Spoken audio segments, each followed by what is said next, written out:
Hello everyone, welcome to DK classes. आज मैं आप लोगों के सामने लेकर आई हूँ एक बार rank of matrix. Last video में मैंने इक्लॉन फॉर्म से यूज करके रैंक डिफाइन कैसे करते हैं बताया था। आज मैं आप लोगों को नॉर्मल फॉर्म बताऊंगी कि नॉर्मल फॉर्म से किस प्रकार हम रैंक फाइंड आउट करते हैं किसी भी मैट्रिक्स का। जैसा कि इक्लॉन फॉर्म में ओनली स्क्वायर मैट्रिक्स का ही निकाला जा सकता है, लेकिन नॉर्मल फॉर्म में बोथ टाइप की मैट्रिक्स का हम निकाल सकते हैं रैंक। तो नॉर्मल फॉर्म होती क्या है? किसी भी मैट्रिक्स को आइडेंटिटी फॉर्म में कन्वर्ट कर देना नॉर्मल फॉर्म कहलाता है। तो यहाँ पे हम वर्किंग रूल की बात करेंगे। सबसे पहले हमको करना क्या है, नॉर्मल फॉर्म में रिड्यूस करने के लिए किसी भी मैट्रिक्स को हमें क्या करना है, बोथ ऑपरेशन हम यूज कर सकते हैं, रो ऑपरेशन भी एंड कॉलम ऑपरेशन भी। क्लियर?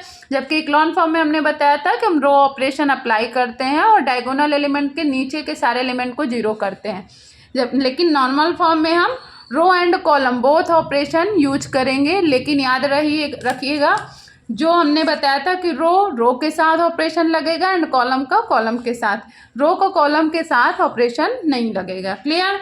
तो फर्स्ट आपका स्टेप है both row and column operation are allowed. Second है reduce to identity matrix. Types of matrix में हमने बताया था आइडेंटिटी मैट्रिक्स क्या होती है, इसे कैपिटल आई से डिनोट करते हैं। इसमें डायगोनल एलिमेंट को छोड़कर बाकी सारे एलिमेंट जीरो होते हैं और डायगोनल एलिमेंट की वैल्यू ओनली 1 होती है। क्लियर? तो हमें क्या करना है, जो भी मैट्रिक्स गिवन होगी उस मैट्रिक्स को आइडेंटिटी फॉर्म में कन्वर्ट करना है। देन नॉर्मल फॉर्म क्या होगी, जो आइडेंटिटी मैट्रिक्स मिलेगी जितने बाई जितने की मिलेगी वह उसका रैंक हो जाएगा।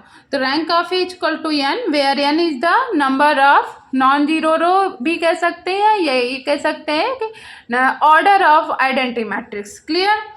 तो हमें यहाँ पे एक एग्जाम्पल लेकर रखे हुए हैं, देख सकते हैं आप लोग। Find rank of A by normal form. यहाँ पे एक मैट्रिक्स गिवन है जहाँ पे एलिमेंट है 1 2 3 2 2 3 5 1 1 3 4 5।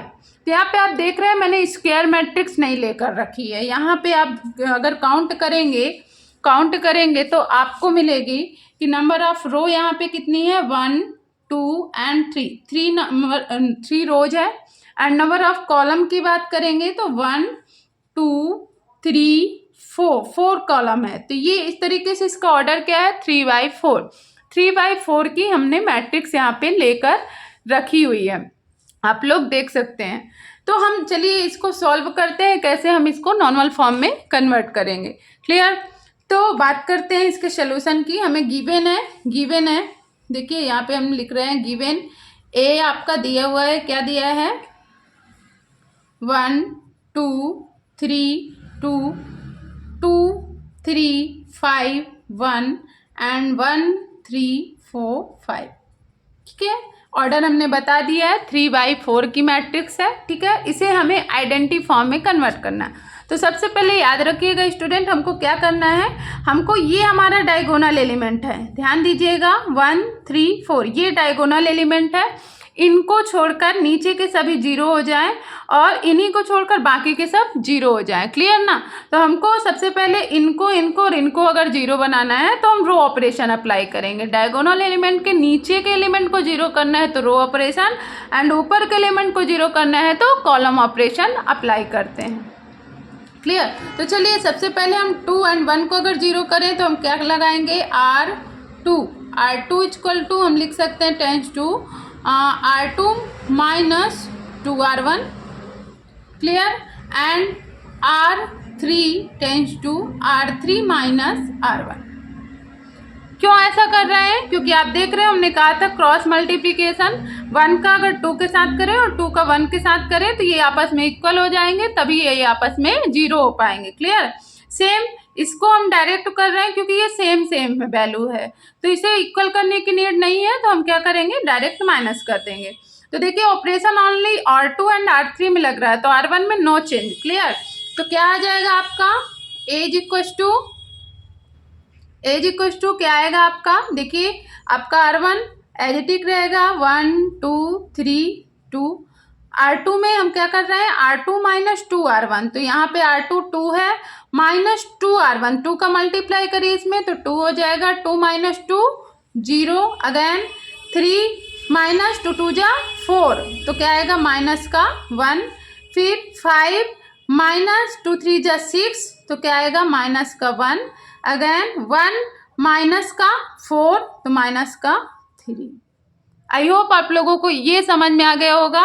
अगेन R3 माइनस R1, तो 1 माइनस 1 0, 3 माइनस 2 1, 4 माइनस 3 1, 5 माइनस 2 3।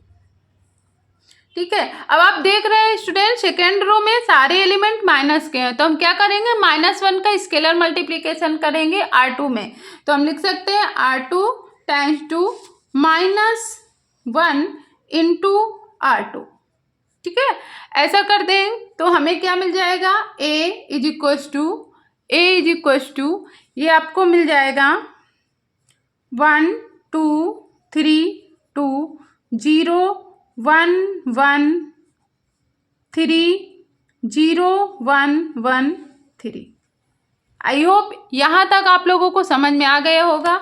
इसके आगे हम क्या करेंगे, हमारा जो बचा था क्या आया था, a इज इक्वल्स टू तो ये आपको मिल चुका है। अब इसके आगे हमको क्या करना है स्टूडेंट, हमको अब ये 0 0 हो चुके हैं, अब हमें किसको 0 करना है, इन तीनों को 0 करना है, 2 3 एंड 2 को, किसके थ्रू, कॉलम के थ्रू। तो फर्स्ट कॉलम है तो हम कैसे सेकेंड कॉलम को C2 लिख सकते हैं, इसको 0 करना है तो हम क्या करेंगे C2 माइनस 2C1। फिर इसको 0 करना है यानी C3, तो क्या हो जाएगा C3 minus 3C1। Again C4, तो C4 माइनस 2C4। ये ऑपरेशन हम लगाएंगे तो हमारा क्या मिलेगा, a इज इक्वल्स टू, देखिए रो में नो चेंज, कॉलम में होगा, फर्स्ट कॉलम में वो भी कोई चेंज नहीं।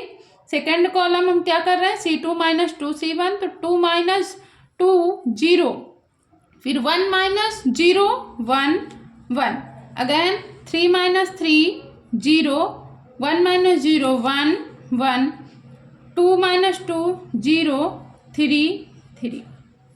आई होप आपको यहाँ तक समझ में आ गया होगा। आपको सबसे पहले नीचे के जो एलिमेंट है उन्हें 0 करना है तो ऑपरेशन रो लगाएंगे, एंड ऊपर के 0 करना है तो ऑपरेशन कॉलम लगाएंगे। अगेन अब हमको किसको 0 करना है, इस वाले 1 को, ठीक है ना, इस वाले 1 को 0 करना है तो हम रो ऑपरेशन लगाएंगे। क्या हो जाएगा, R3 tends to R3 minus R2। ठीक है, R3 माइनस R2, तो हमें क्या मिलेगा, a is equals to 1 0 0 0 0 1 1 3, and ये हो जाएगा 0 0 0 0। क्लियर, यहाँ तक आप लोगों को समझ में आ गया होगा। इसके आगे चूंकि हमको इसको आइडेंटिटी मैट्रिक्स में बनाना है तो हमें इन्हें भी 0 करना होगा, तो इनको 0 करेंगे तो कॉलम के थ्रू। क्लियर, तो कॉलम ऑपरेशन अगर हम C3 में लगा रहे हैं तो हमको क्या मिलेगा, C3 minus C2। Clear, and C4 में लगाएंगे तो C4 माइनस 3C2। ठीक है, तो ये आपका आ जाएगा a इज इक्वल्स टू ये आपका आएगा 1 0 0 0 1 0, एंड ये आपका आ जाएगा 0 माइनस 0, तो 0 1 minus 1 0 0 minus 0 0, again 0 minus 0 0, 3 minus 3 0 0। तो ये आपकी स्टूडेंट आइडेंटिटी फॉर्म में कन्वर्ट हो चुकी है। आप देख रहे हो इसका ये डायगोनल एलिमेंट है, जहाँ पे थर्ड डायगोनल एलिमेंट भी 0 हो चुका है, तो हमें इससे परेशान नहीं होना है। हमने जैसा आपको बताया कि जितने बाई जितने की आइडेंटिटी मैट्रिक्स बनेगी वही उसका रैंक होगा। तो यह नंबर ऑफ नॉन जीरो रो देख लीजिए, तो नॉन जीरो रो 1 एंड 2 है ना, 1 एंड 2 1 एंड 2, तो रैंक ऑफ ए आपका क्या आ जाएगा, hence rank of A is equals to 2। ये आपका आंसर है। सो स्टूडेंट आप लोगों को समझ में आ गया होगा। आपको सबसे पहले क्या करना है, नीचे के एलिमेंट को 0 करना है, उसके लिए रो ऑपरेशन लगाना है।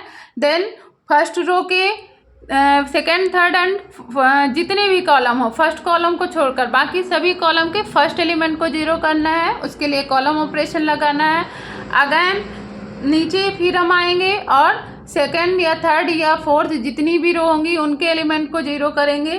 टोटली अगर बात करें तो हमें आइडेंटिटी फॉर्म में रिड्यूस करना है, चाहे हमें कॉलम ऑपरेशन लगाना पड़े या रो ऑपरेशन। बस आपको ध्यान देना कि आप जिन्हें 0 कर चुके हैं तो नेक्स्ट ऑपरेशन आप ऐसा ना लगाइए कि वो 0 वाले में भी नंबर आ जाए।